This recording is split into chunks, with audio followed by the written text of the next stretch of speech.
Good afternoon. Tzoraim tovim. Welcome. Hi, everybody. My name is Anna Langer, and I am Vice President for North American Israel Strategy at JFNA. I have a few distinct memories from my early years about when Israel first came up. Might be surprising given my title, but I wasn't raised with Israel as really a part of my day-to-day life. I think many of us grew up touching in and out of Israel. But there were two instances that specifically really stuck with me. The first of them stuck with me partially because of the uniqueness of the situation. Okay, so I went to go meet the parents for the first time. My high school boyfriend's parents were these really lovely Unitarian Universalists.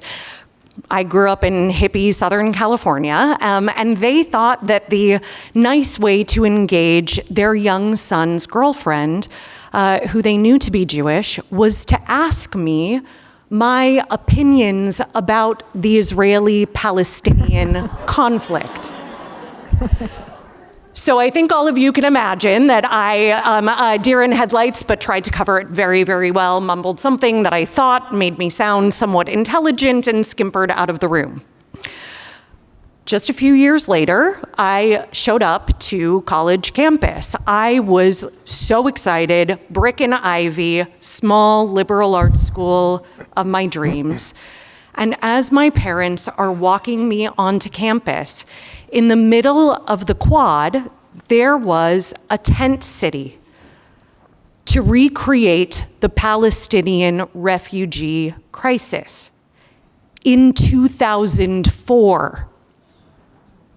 Yes, I graduated 20 years ago. Okay, now you all know my age. But that was 20 years ago. Encampments were happening then. I knew then from both of those situations that I, as a young American Jew, was expected to react to what was being shown to me about Israel, which, to be clear, what I took away from both of those instances was that Israel was a place of conflict, of strife, and of blame. And I was considered responsible. I got a gift, though. 2 days after I graduated from college, I got the gift of birthright. I honestly, I'm not joking, I sound like a pitch, but I wouldn't be here today if it weren't for my birthright trip. It was my first serious Jewish experience.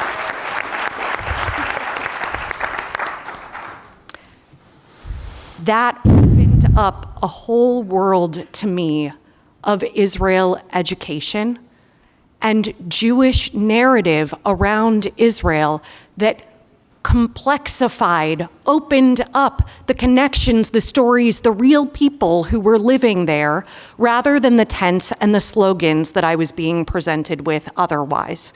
Now, I am an elder millennial. I have Facebook, I sometimes am on Twitter, and as I walk down the street in my home city here, Washington, D.C., I am confronted right and left with anti-Israel propaganda.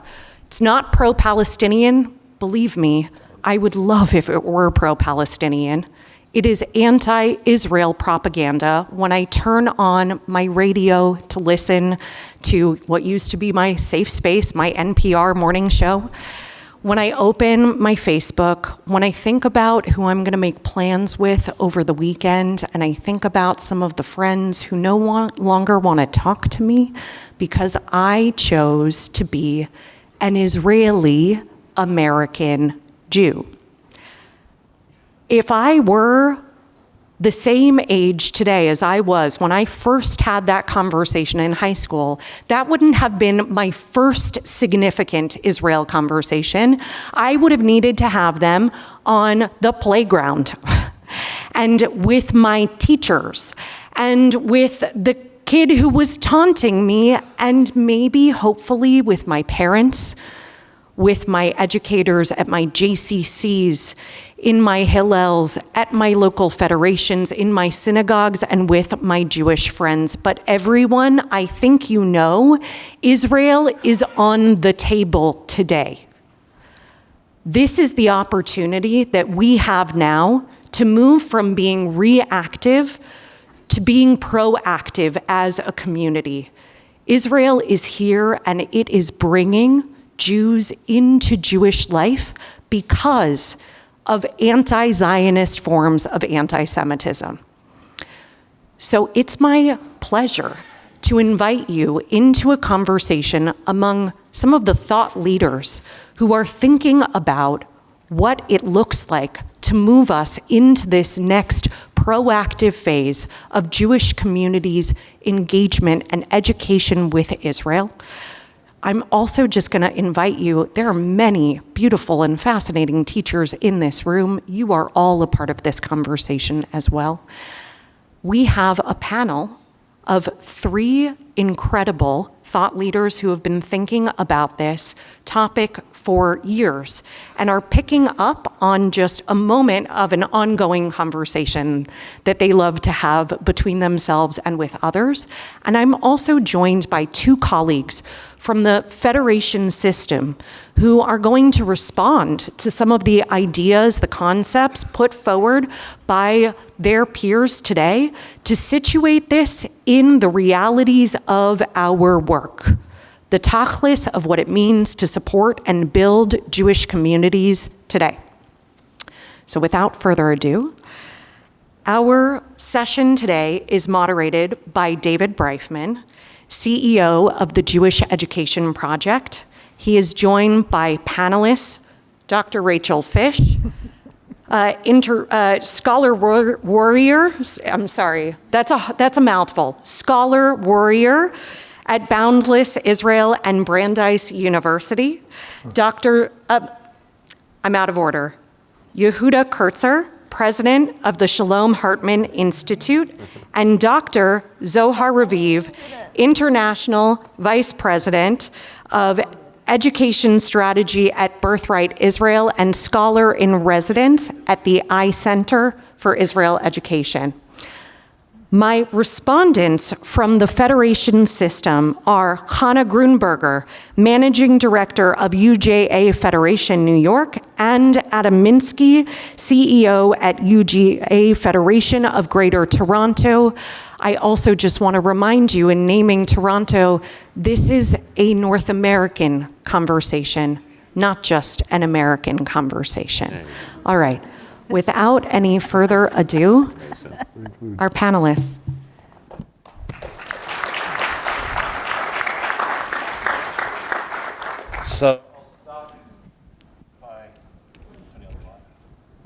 I'll start by saying that I apologize in advance for the title of today's session, in which I was the writer of it.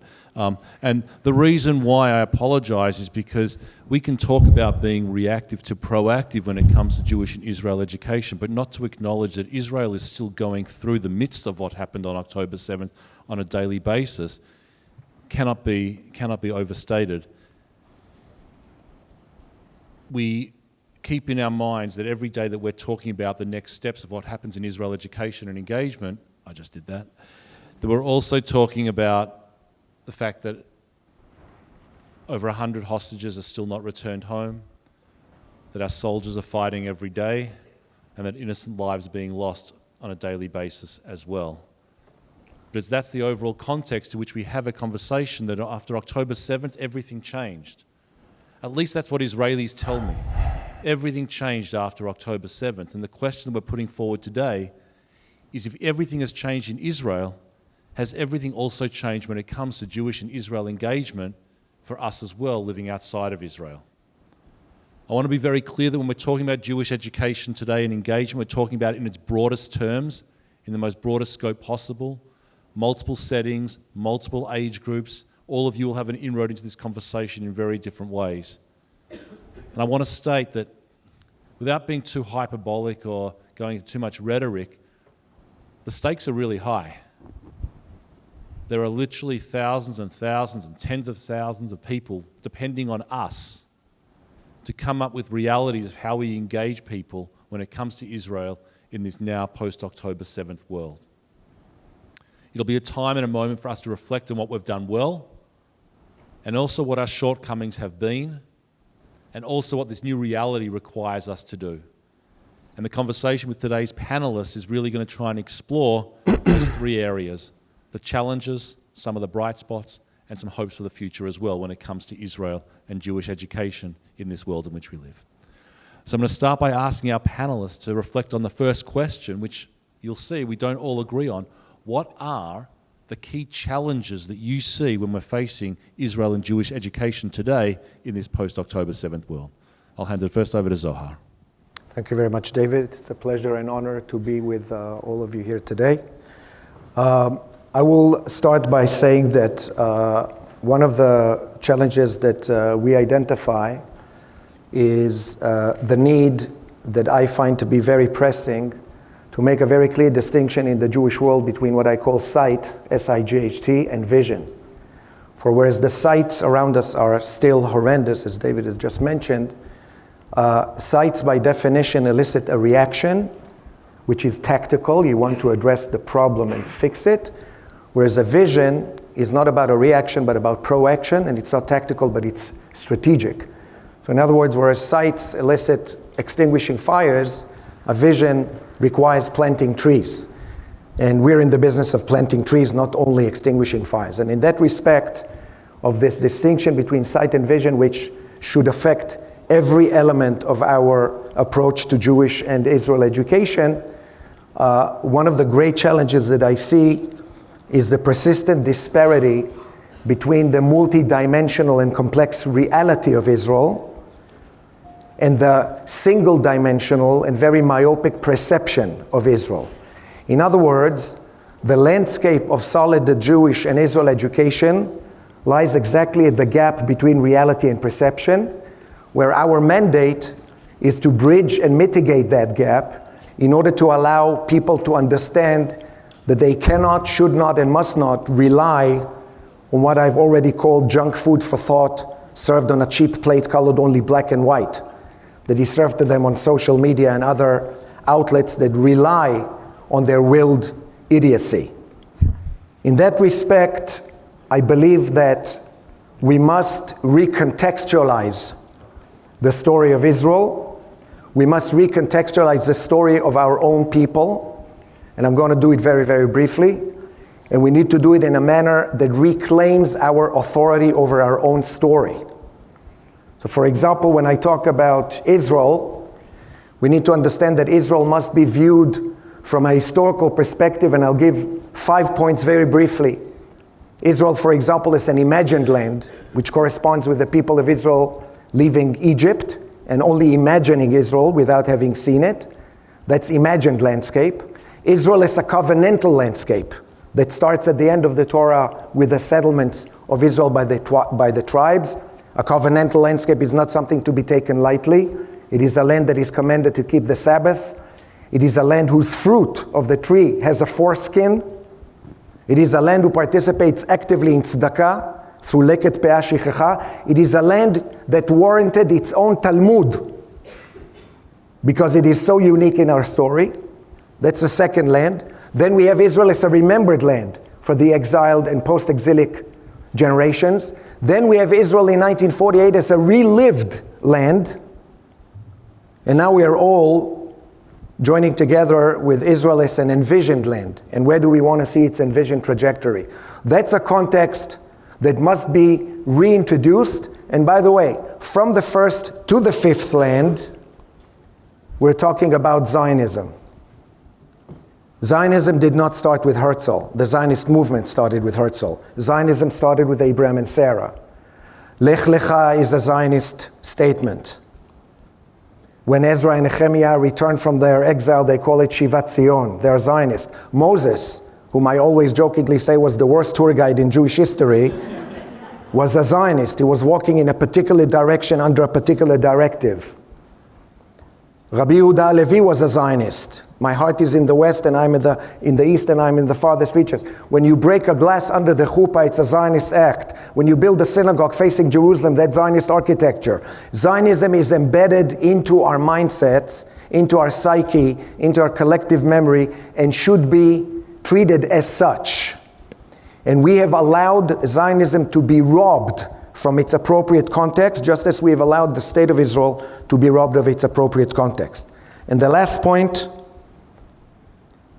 I am very fearful of the awesome gravitational pull of October 7th from an emotional perspective, and we must not allow October 7th to become yet another hefty dish on a plate of tragedies that from this point on informs our Jewish identity formation processes.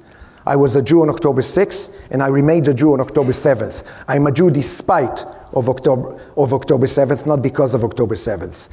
And we must be very careful when remembering and commemorating, which is a holy work, on the one hand, and on the other hand, not allowing this tragedy to become yet another catastrophe to form our Jewish identity and associations with Israel.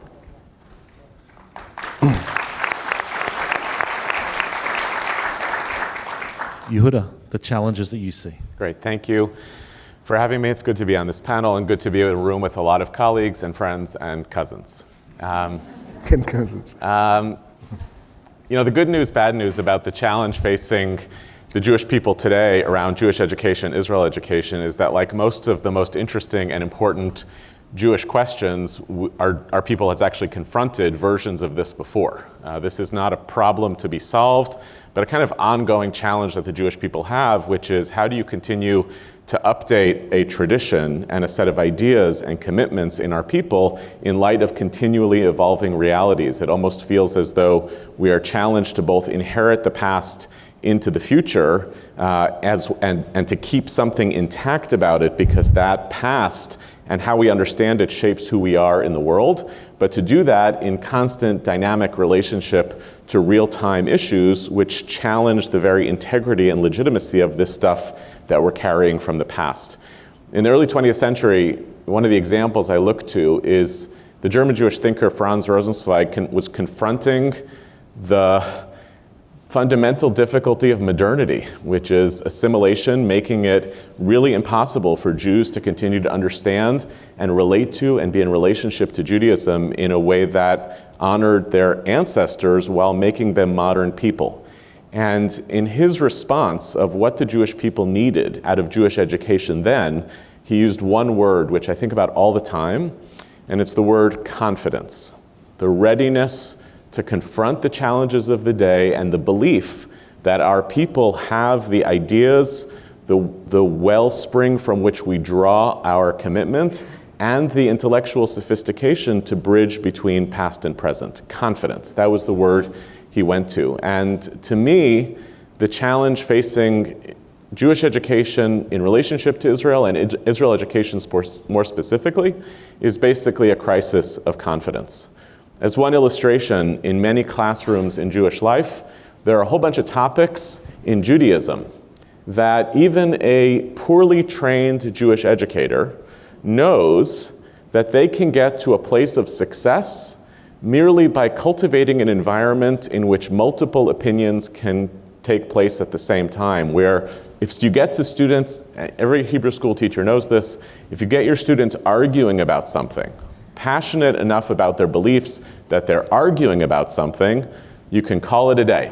You did great by Jewish education, and in almost every Israel education environment, cultivating an argument is experienced by a teacher as a crisis, because students might come to the wrong opinion, or they may wind up turning that conflict into the kind of conflict that we see in our Jewish communities represented all the time. We disagree, and that's not viewed as the success or vibrancy of the issues, it's viewed as failure.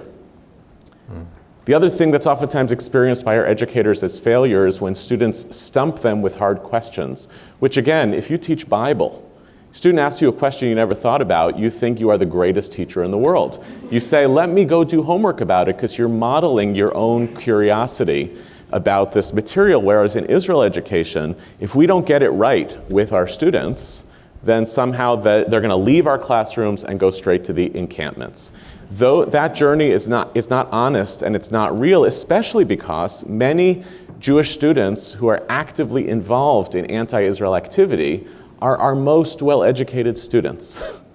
It's not a failure of knowledge, it's oftentimes the expression of commitment.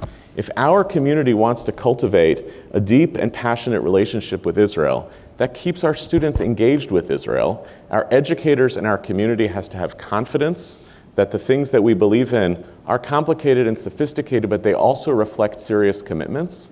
We have to actually lower the anxiety level about this issue to be able to educate more effectively. When you educate from anxiety, you produce anxiety. You don't calm people down. And the last piece I want to throw in, and we'll hopefully have time to talk about it some more, is we're going to have to figure out what we're actually educating towards. As a Jewish community in North America, many of us, the majority of us, hold to liberal democratic ideals. And when it comes to Israel, we oftentimes don't teach about liberal and democratic ideals. We teach to help Jewish students understand and like Israel, even though it doesn't often adhere to our value system. And that too creates an obstacle around confidence. So to do the work of confidence requires a lot of training, a lot of confidence building measures and tools, but it also requires a little bit more ideological clarity about what Israel education is supposed to be about. Thank you. Tepid applause. Go ahead. You're up, Rachel. First of all, these folks are amazing, right? Like legit, these are the people you want thinking about these issues alongside all of you. So thank you for organizing this, and thank you for inviting me to participate. I want to pick up a little bit where both Yehuda and Zohar left off and say things a bit differently. One, I want to say that for much of the way in which Jewish education has evolved over time in the North American context, is that there's been a separation between Jewish education and Israel education. That's something you do over here, but it's not necessarily integrated into the larger Jewish educational experience. And we need to start asking ourselves why. And I don't think we ask it enough. Part of this conversation in the American context relates to a discussion in American Jewish life, specifically about Jewish identity and what that means in terms of the ethno-religious identity, the peoplehood piece and the confessional religious piece. And for a while, because American Jews wanted to be accepted in American society, we said we're going to elevate that religious piece because we live in a world of America where you can have freedom of separation of church and state. And so we're going to sublimate the peoplehood piece. Well, that raises a whole question around Zionism education, peoplehood education. It raises a whole conversation around what does it look like when you have 50% of the American Jewish community engaged in interfaith relationships and they don't get peoplehood education or Zionist education? Those are real conversations, and we need to be having more of them.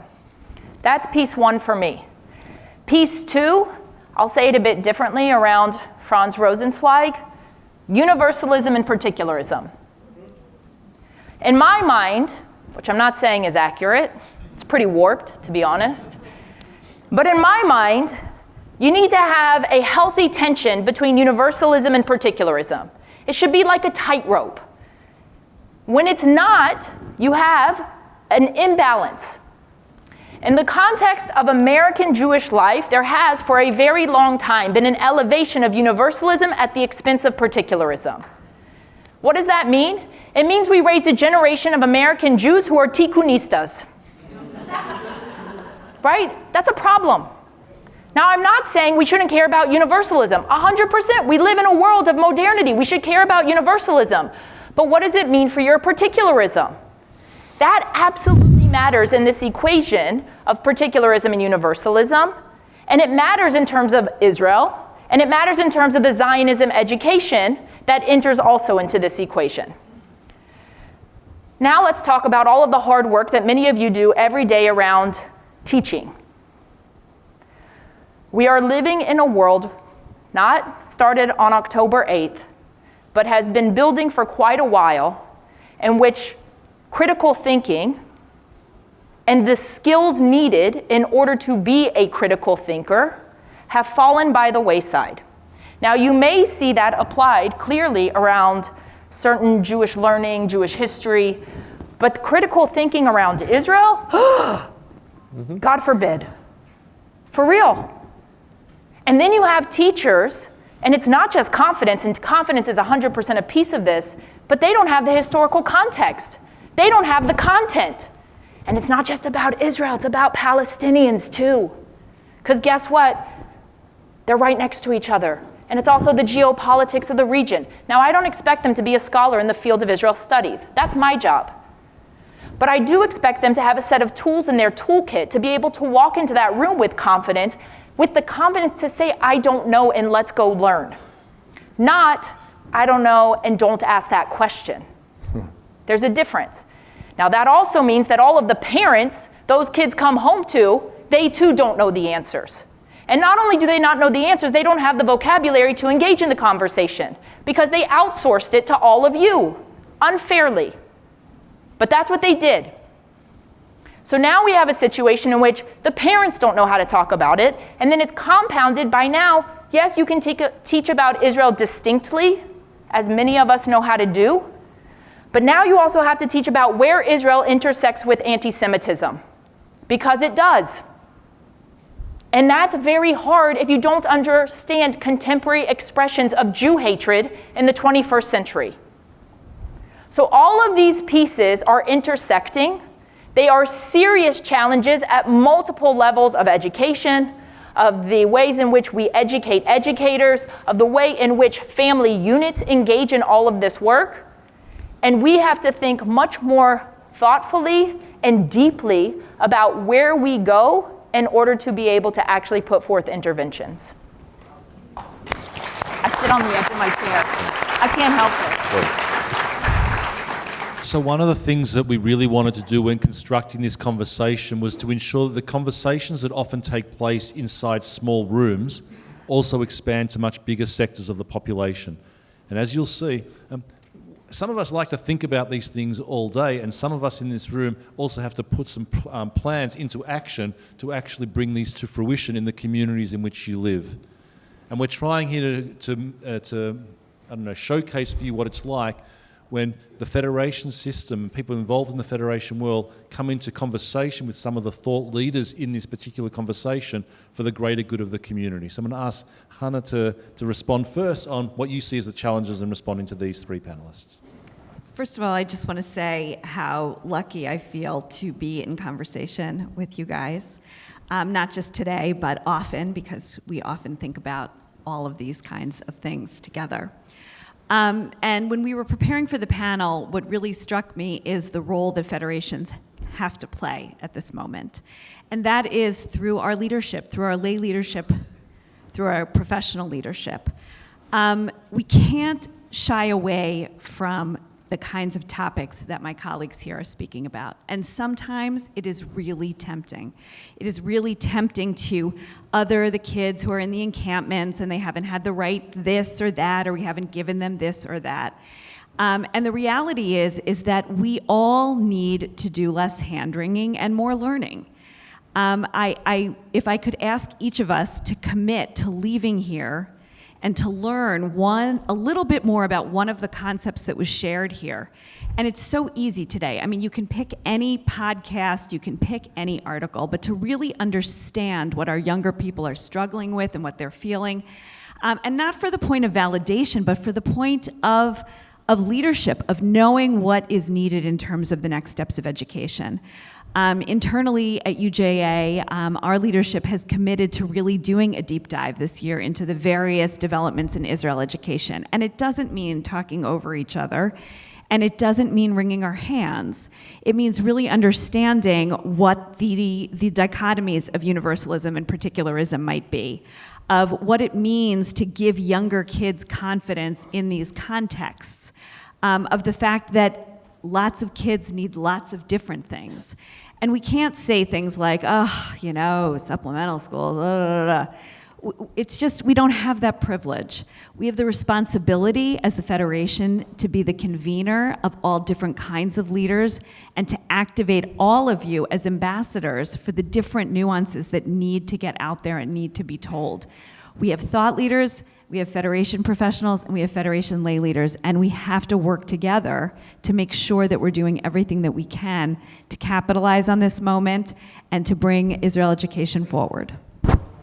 Thank you. Adam. So I agree with everything that's been said so far. But I think from a Federation perspective, there's a challenge that hasn't been surfaced, certainly speaking for Toronto.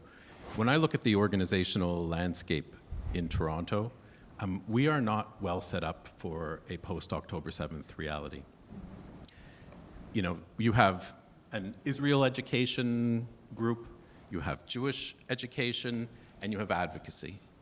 And frankly, when I think about just in the last few weeks, 3 things that have gone on in my community, I recognize that we're now in an environment where the distinct fields that we've created no longer work for our community.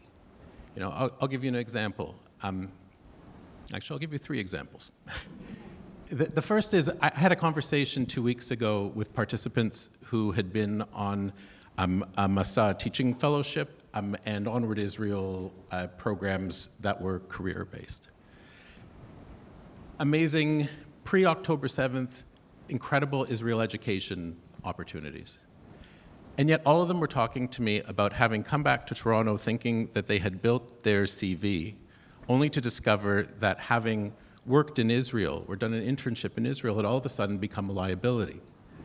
And that they were now in the position where they were going to have to advocate and push back against institutions who weren't seeing that experience in Israel as being the positive that it is.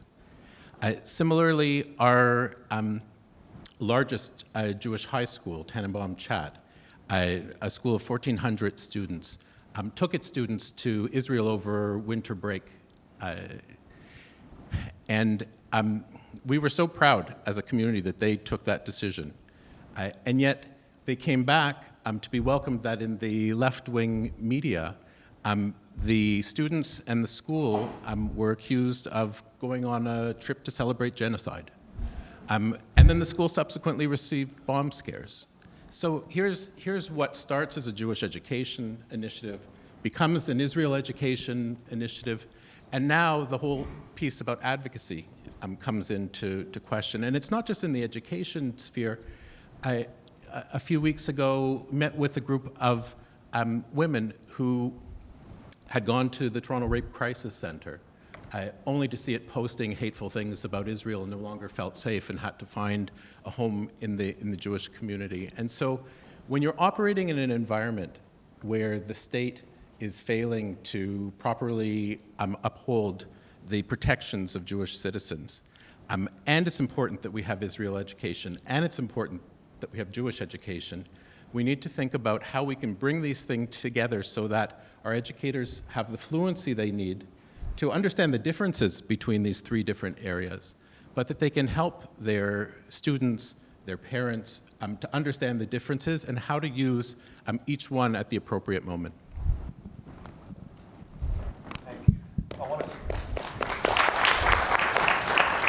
Thank you. I want to start this question by first acknowledging all of the professionals especially who work on college campuses throughout North America. The work that you've undertaken in the past year has been nothing short of heroic. So really a shout out to all of the campus professionals.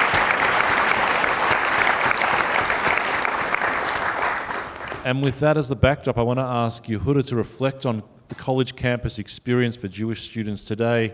I don't even know how to word the question. Is it a distraction? Is it the fundamental driving force? How have you and your work really seen the college campus experience informing what we should or shouldn't be doing when it comes to Jewish and Israel education?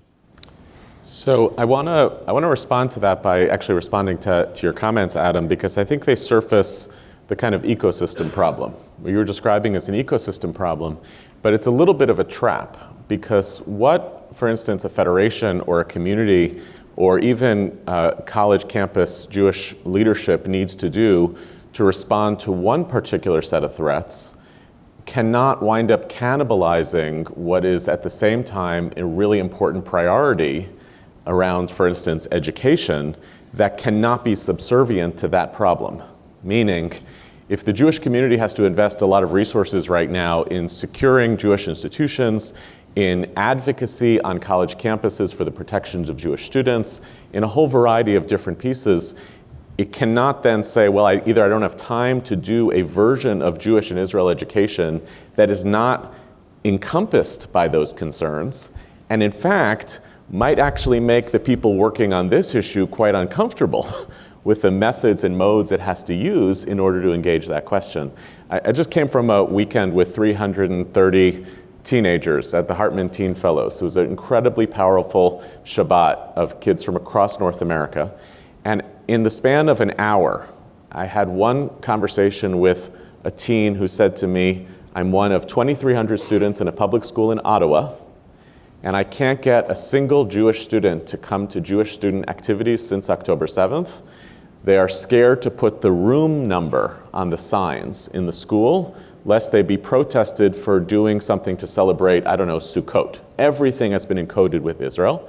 And at the same, an hour later, spoke to a Jewish student who said, very hesitantly, after a weekend talking about peoplehood and after a session on universalism, particularism, and what it means to hold multiple commitments, said to me tentatively, probably referring to herself, but speaking in the third person, is this an environment in which anti-Zionist teenagers can participate? Now, in the response to that question has to be, right, even as some students are feeling really threatened by anti-Israel activities in their schools, and this is true for campuses as well, the answer of our community has to be that truly expansive educational spaces in which students are challenged, even if they hold dissenting political worldviews, that if the topic is Jewish peoplehood, and they're willing to be challenged, and they're willing to sit in the room together with people who disagree with them, the answer has to be yes, there's space for you. So part of the need for ecosystemic thinking is precisely to move us out of the trap of feeling as though responding to a political set of challenges actually closes off what educational work is supposed to look like. I think this has been a really hard challenge in the campus world, both for professionals, but especially the biggest culprits in this are non-campus related adults who have very strong opinions about what's happening on campus. There have been parallel fascinating trends on campus this year of obviously what we see and gets curated by both Jewish media and non-Jewish media and social media about the most inflammatory events that happen on college campus. Many of them are very serious. Many of them reflect deep underlying problems in the humanities, in the way that Title VI is selectively employed in DEI bureaucracies. All of that requires a political strategy. And meanwhile, many campuses also said they had greater levels of Jewish student engagement in non-Israel related activities this year, like Shabbat dinner, than ever before, with a disproportionate amount of money going towards the political strategies than the Friday night dinner strategies. And within that whole world, probably an immense amount of curiosity by Jewish students who don't know really what they think about the Israeli-Palestinian conflict, who don't identify either with those who would characterize their position by being a Jew as necessarily pro-genocide, and at the same time are not really on board with all aspects of Israel's war in Gaza, which represents a kind of generational window of opportunity for the serious education in which they feel seen. So to answer your question, all of that's happening at the same time, and I fear for our community that we get very drawn to the piece of the story or the problem that feels either most urgent or is most inflammatory. And by doing so, it not only closes us off from doing those other two pieces, it oftentimes pushes us to embrace a strategy that will cannibalize the pieces that might be the kind of long-term future-building work in this field.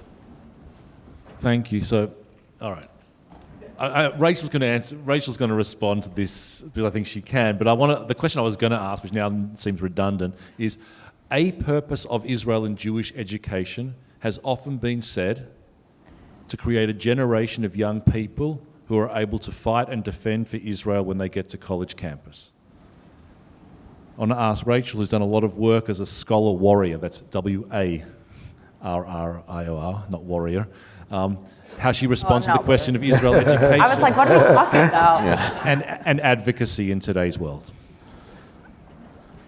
What did you just say? Read the sentence Relationship again. between education and advocacy. Just read the sentence you said. I want to hear that we're creating a generation of young people today to be able to fight Israel's battles on college campuses. Right, that's not education. For me, that's not education. Right?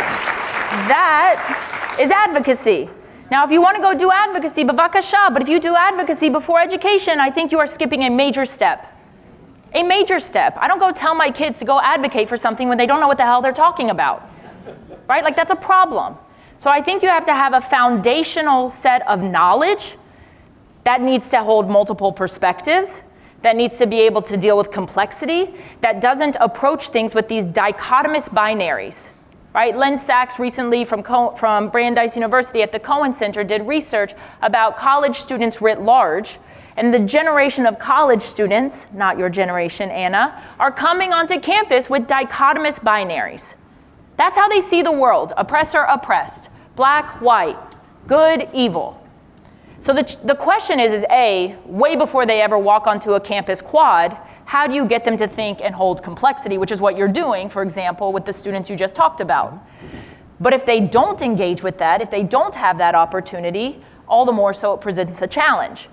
The other piece of this that I would argue is that language is not understood, and language has been hijacked and manipulated for political purposes or ideological causes. So I'll give you an example. On many college campuses, if you ask non-Jews what is Zionism, you will be told it is a form of white Jewish supremacy. It is not Abraham. It is not Shivat Zion. It is not Zionist architecture, which is brilliant. Right? It's not that. It's white Jewish supremacy. Okay, well, that's not what it is. When we actually did research at Boundless, and we also asked Jewish students if they identify with Zionism with no definition, and we asked them also if they identify with neither, don't know, or anti-Zionism, we had about 30%, give or take, who identified with Zionism. Then we gave a singular sentence of what Zionism is and what anti-Zionism is, 20-point jump. 20 points. And a singular sentence is not sufficient for education. And yet you see how much it can do in terms of actual knowledge and information, and then making sense of it and orienting themselves in the world. Just what was the single sentence? I knew you were going to ask me. It's something along the lines of... The right of Israel to exist? Yeah, something like this. Like Zionism is a political movement for Jewish self-determination in the ancestral homeland of Israel. Not bad. Right? Jacob says I'm correct, and he works with me. Right? And I don't like singular sentences. I'm an academic. I write dissertations. Right? But like, it's a survey. We have new research coming out that's going to tell you that non-Jews, around 14%, know what Zionism is. That's it. 14%. Now here's the other piece about research I want to share with you. We did this research around 18 to 40-year-old American Jews. And we focused on an oversample as well of college students. All of this is on the Boundless website.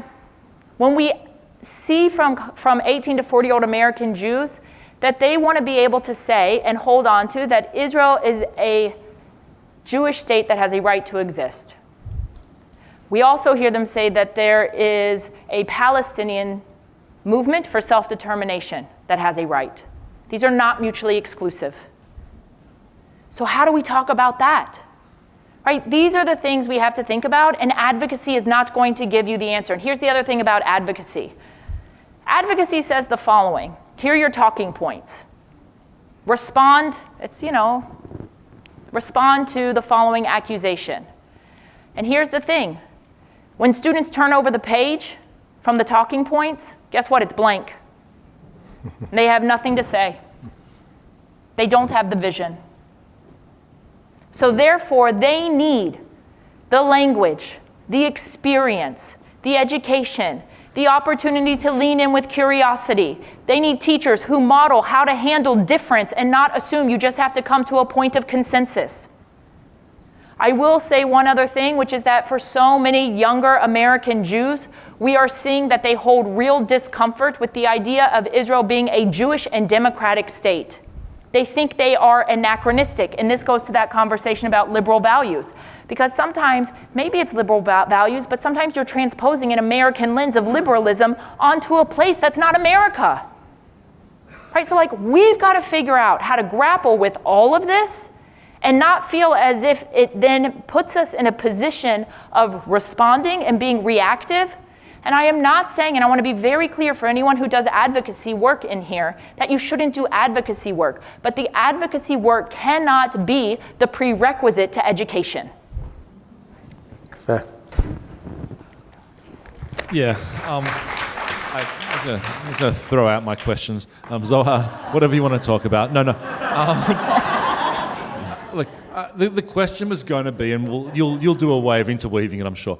Many of us in the room here are focused on travel to Israel, educational travel to Israel, and I want you to reflect, Zohar, as to what travel to Israel, experiencing Israel in an educational framework, can help begin to deal with some of these challenges that we're talking about. Well, this conversation is remarkable. It really raises the level of thought. I hope we had another 2 hours to just listen to each other. But the 4 points that I want to make here. First of all, I have to carry forward what Rachel just said. Fighting anti-Semitism or defending Israel is not an educational goal. At best, it's an educational outcome.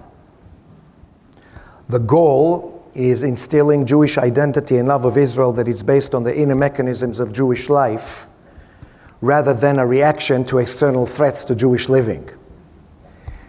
Young Jews and older Jews, the Jewish people, need to feel that defending Israel is motivated from the inside rather than instructed from the outside.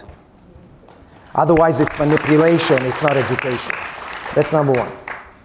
As for,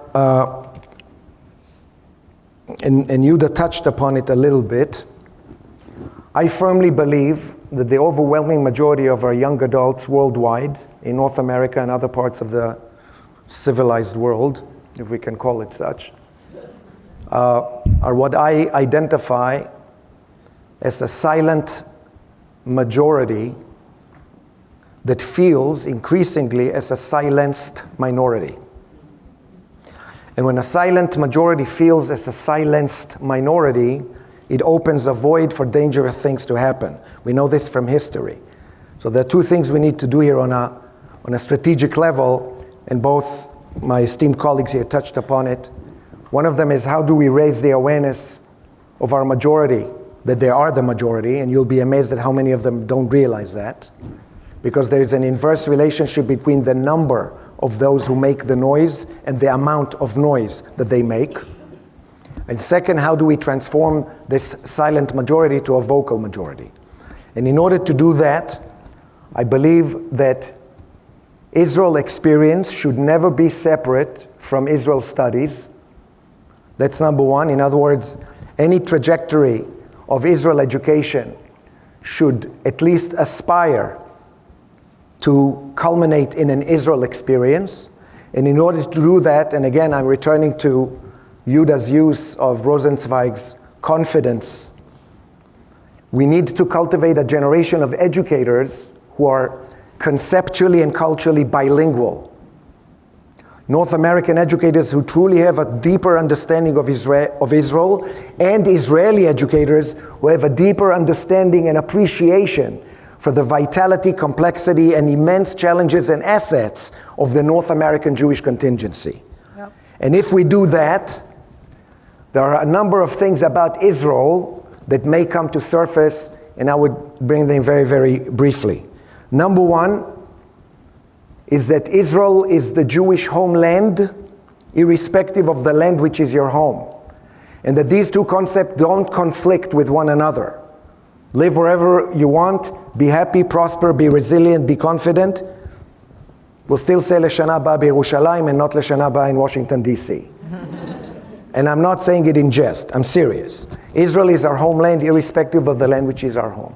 Number two, confidence comes also with knowledge and responsibility and critical thought, which my colleagues have mentioned. And we need to treat Israel as a state of ideals rather than an ideal state. Israel was established as a state of ideals, and I invite those whom I educate to critically examine those ideals and see where do we fall short and where can we celebrate our triumphs. By the way, like any other country on earth, we should not put Israel on a pedestal that is not serving us. Number three, Israel is not a colonial project, but a Renaissance enterprise.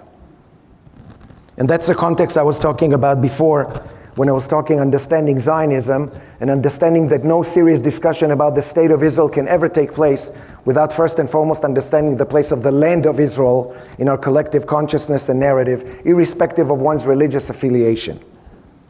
And number four, the extraordinary power of ordinary life.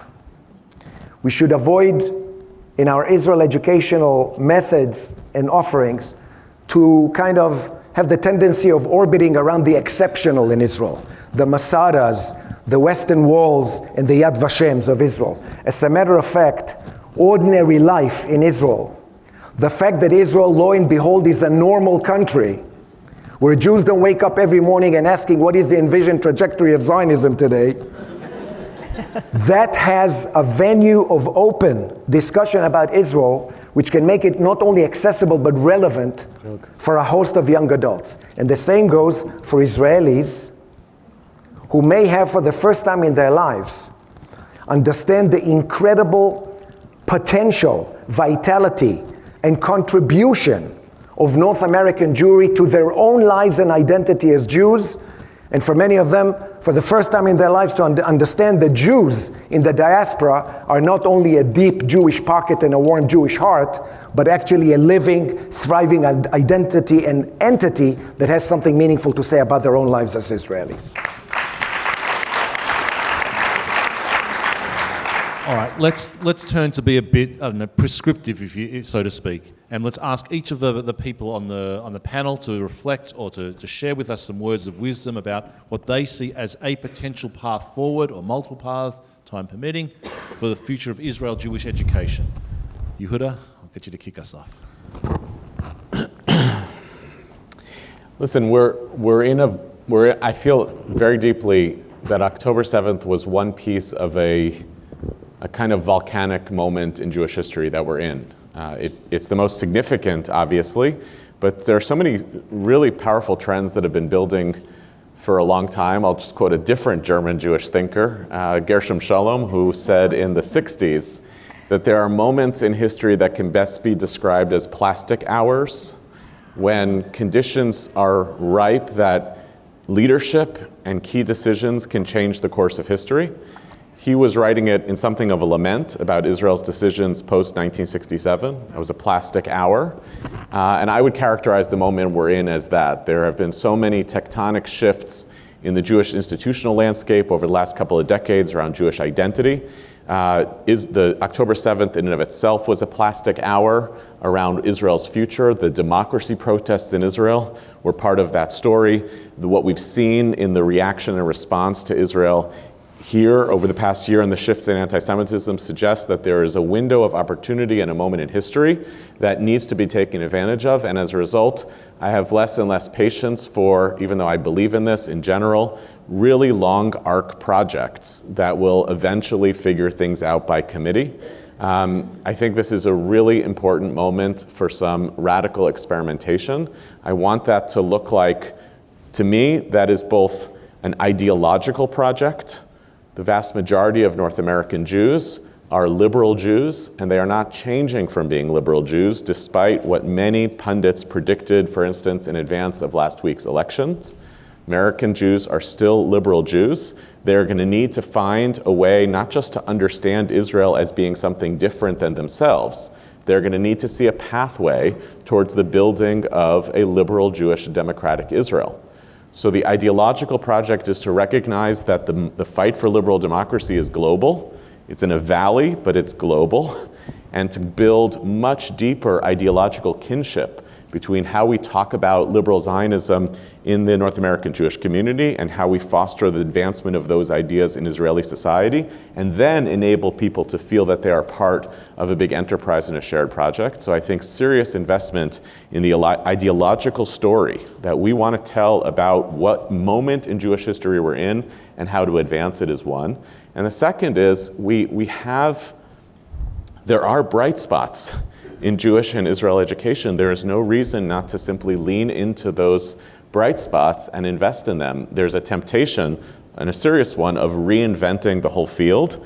I'm with that as an outcome, but I don't know whether it's a process.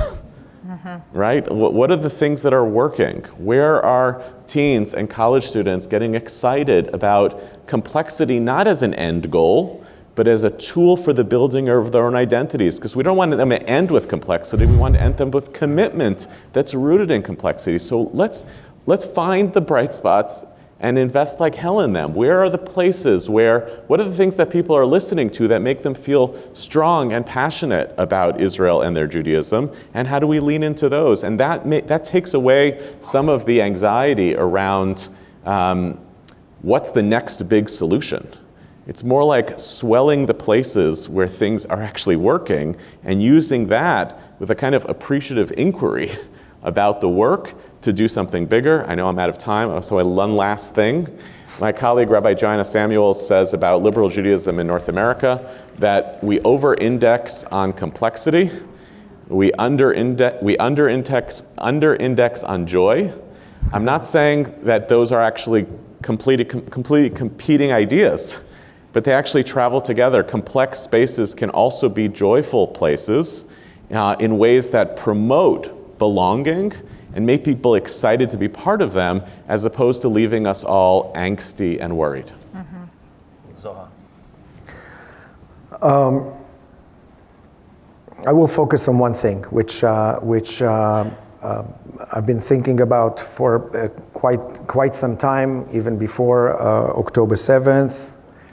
First of all, I want to say that as I was listening to my colleagues and scanning your faces, I thought to myself that I wish that one day there will be such an incredible gathering of Jews with such a sense of urgency in order to celebrate other Jews winning the Nobel Prize or celebrating Israel doing something significant for the world. In other words, celebrating our triumph rather than just rallying around our catastrophes. That's a message that, in my opinion, should be at the very heart of Jewish and Israel education for generations to come. That's number one. Number two, I think that one of the great challenges that we face as Jews is that a lot of our resources and a lot of our very good intentions fall between the chairs because of redundancy, multiplicity. A lot of resources and efforts fall into multiple organizations, that many of whom do the same thing in different languages, or there is a great waste in our midst, not because of lack of intention, because there are such wonderful people who want to do good things. And the good intentions should be there, but I strongly believe that the Jewish people should consolidate our resources, and we should, especially through our philanthropic agents, either foundations, prominent federations, other major leaders, we should sit together and create a shared language for a roadmap for Jewish and Israel education with some of the best thinkers in the field, and that philanthropy should now come to the Jewish world and say, if you want to engage in serious, strategic, meaningful Jewish and Israel education, here is a roadmap that you need to abide by. It's broad enough, but it's also instructive enough. It has a meaningful trajectory ahead. It has a comprehensive language ahead. And if you do so, you will get our funding. In other words, philanthropy needs also to become much more proactive rather than reactive, and not only rely on the field to give it suggestions of where should we go, but actually say, this is where we want to go for the next 20, 30, 50 years. Here is the money for this.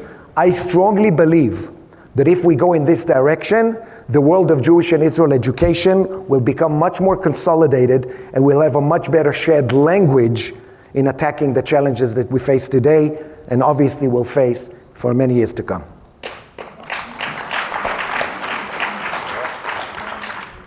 I want to pick up on a few points. One is, again, from this research we did on 18 to 40-year-old American Jews, even though you had like 86%, 83%, whatever it was, of 18 to 40-year-old American Jews who say they believe Israel as a Jewish state has a right to exist, they also say at both 66% and 63%, Israel is in conflict with my moral values, my political values, and my Jewish values.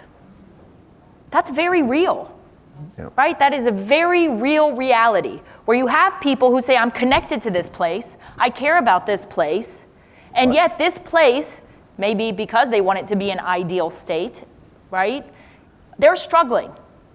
And that makes me think very, very strongly about Professor Emeritus Michael Walzer. And you've heard me say this a million times, but Michael Walzer has this important essay where he talks about the prophets being connected critics. And as the prophets, they're deeply particular, and yet they're universal. And it's that connectedness that roots them, that allows them to be critical, but critical in order to create positive change. Critical to be part of the project, not outside of the project. So I often think about where are the connected critics and how do we build that, and that's part of that complexity. I do think for all of this, I want to be just very, very practical for a minute and not just live in our academic theoretical worlds. I called Dr. David Breifman on, I don't know, October 10th, and I said, for real, my phone is a hotline. Every synagogue is calling me. Every federation is calling me. Every campus. It's not an exaggeration because I didn't see my family for weeks. And what did they need? How do we talk about Israel? How do we talk about Hamas? We don't even know what Hamas is. We've never read the Hamas charter. How do we actually navigate policies with our parents in day schools around these conversations?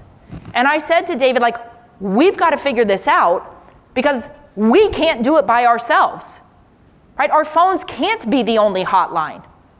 So that's a real direct call to all of you to think very clearly about what is needed within your communities in order to ensure that you are building educators who have the content, the context, and have the confidence to actually do the work.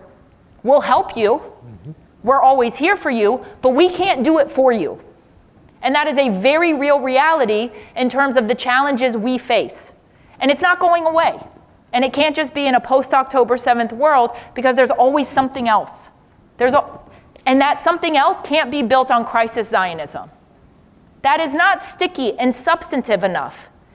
So you have to be able to create thick identities, and those thick identities have to be able to hold all of the complexity, live in the gray, and I'm going to dare say, have moral clarity. Sometimes when I say moral clarity, people say, well, that's, your own objective and judgment. No. There actually is real evil in the world, and when you see it, name it. When you see what it is and how it is perpetrated, do not hide behind the guise of academic freedom and freedom of speech.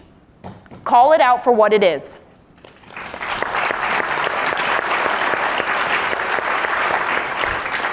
I know we're running out of time and the president is awaiting our arrival, but I'm going to ask Adam and then Hannah to comment your advice out here based on what you've heard for the federation landscape. So look, federations exist to create the strongest, most vibrant Jewish communities. And I believe that to meet the challenge of a post-October 7th world, we have to recreate the ecosystems in our own community. And Yehuda, I don't think we're actually very far apart. I believe very strongly in the type of Israel education you and Rachel and Zohar have described, and the uniqueness of it. I also know that based on what I'm seeing in my community, Rachel, when I talk about competency and advocacy, I don't mean standing at a demonstration yelling at the other side.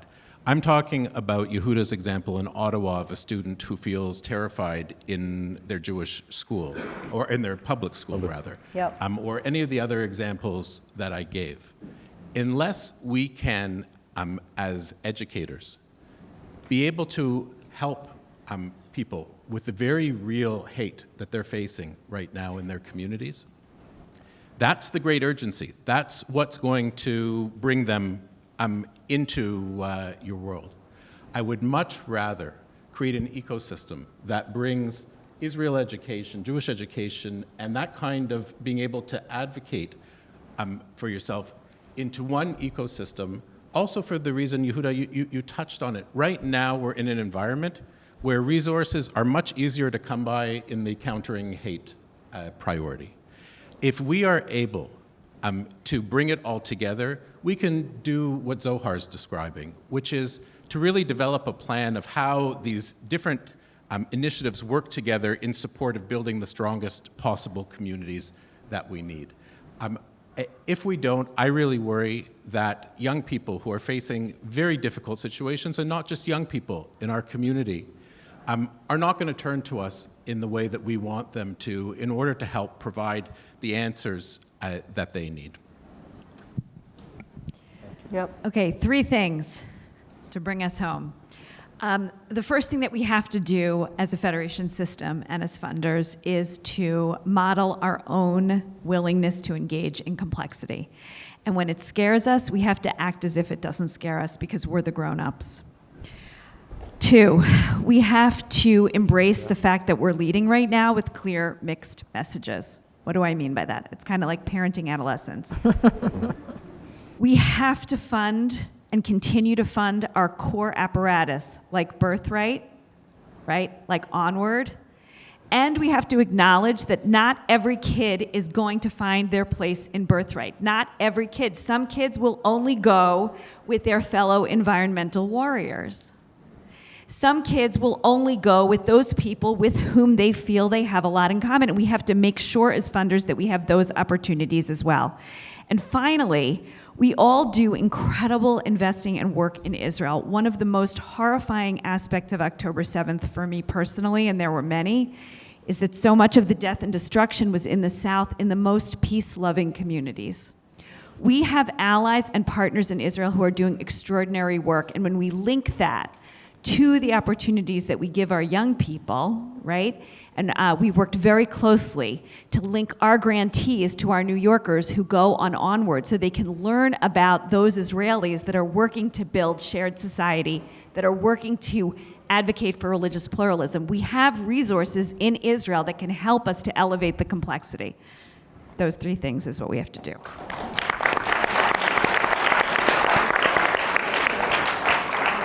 Firstly, just to acknowledge that I don't think Franz Rosenzweig has been quoted more times in a GA session than today, which is a tribute to everybody. Thank you to all of the panelists and respondents. Really, it's a delight to be able to moderate a conversation of such altitude and a conversation which needs to be transformed into action. And I'll finish by just saying that the action depends on all of you in the room. There's enough of looking around for who's going to take on this mantle, to take this challenge on and take it forward. We can think about it, thought leaders can have discussions about it, but we're deliberately creating an environment today where this thinking has to translate into action. And if you're looking at an answer to the question of how do we move Jewish and Israel education from being reactive to being more proactive in the world in which we live, look around the room and look at yourself in the mirror. You are the agents to make that change possible. And with that, I want to thank all of the panelists for being here today.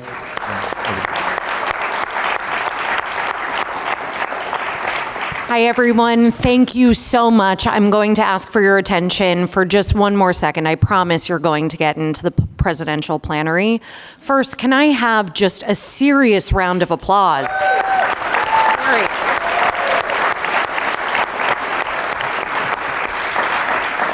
I could have just sat there and listened to you all and brought some snacks in, and we all would have had a really, really, really lovely afternoon, okay?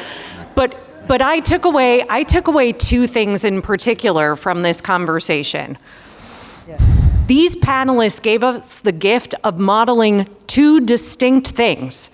One was how they talked about the content of what Israel education can and must be for our young people and for all people today, for parents of young children, for Federation professionals, for non-Jewish partners and peers who also, yes, are talking about Israel.